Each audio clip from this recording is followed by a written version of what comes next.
Average velocity independent of time हो गई। Average velocity क्यों इंडिपेंडेंट टाइम हो गई? क्योंकि सारे इलेक्ट्रॉन की अगर बात करें उसकी एवरेज वेलोसिटी निकाल रहे हैं, तब क्या हो गई, यहाँ पर टाइम पे डिपेंडेंट नहीं है, इंडिपेंडेंट हो गई। तो ये जो है ऑल्दो यहाँ पर क्या थी, एक्सेलरेशन थी। दिस फेनोमेनन, दिस ये जो कॉन्सेप्ट आया, दिस फेनोमेनन इज ड्रिफ्ट, ये इसको कहते हैं drift. And velocity is called drift velocity. Velocity is called drift velocity. इसमें कोई भी डाउट हो आप समझ सकते हैं फिर से, या इसको फिर से देखें आप, अगर कुछ भी डाउट लग रहा है आपको तो आप इसको फिर से देखें। इतनी बात क्लियर हो गए? इसमें कुछ भी कंफ्यूजन? No, got it.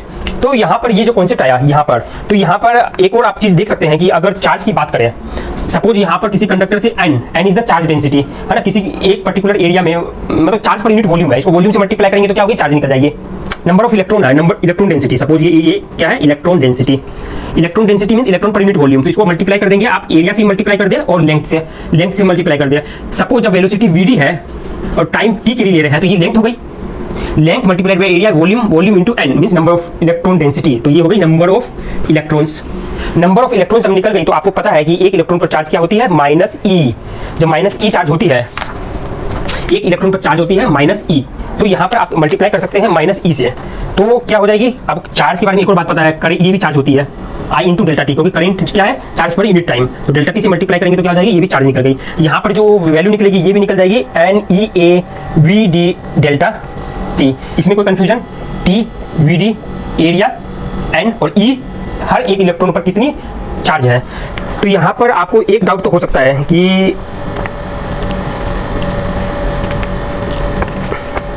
अगर इलेक्ट्रिक फील्ड के डायरेक्शन में, अगर यहाँ पर जो ये भी जो निकली है, अगर मैं बोल रहा था निगेटिव लगाने के लिए, वो तो इलेक्ट्रॉन की थी, वो इलेक्ट्रॉन इलेक्ट्रिक फील्ड के अपोजिट डायरेक्शन में जा रही थी। अगर इलेक्ट्रिक फील्ड के डायरेक्शन में लेंगे तो फिर से निगेटिव लगा देंगे, तो निगेटिव पॉजिटिव, तो यहाँ पर पॉजिटिव लगा हुआ है, ठीक है। अब इसको सोल्व करेंगे, इसको सोल्व करते हैं। इसको सोल्व करेंगे तो सिंपली इसको सोल्व करेंगे तो क्या हो जाएगा, I into delta T equal to NEAVD drift velocity क्या थी, E divided by m into tau into T. ये क्लियर? कोई डाउट इसमें?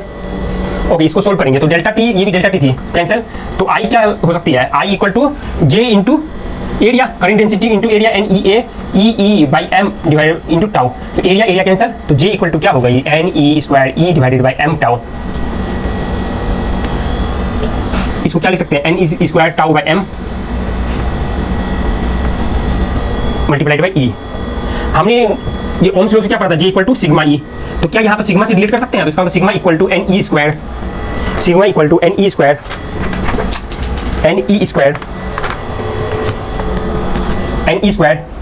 m multiplied by tau. ये वाला कॉन्सेप्ट आ गया।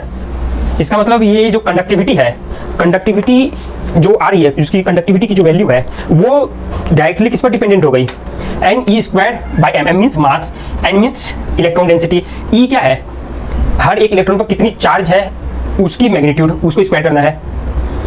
टाउ क्या है, ये एवरेज टाइम है, तो यहाँ पर सिग्मा जो कंडक्टिविटी कहते हैं।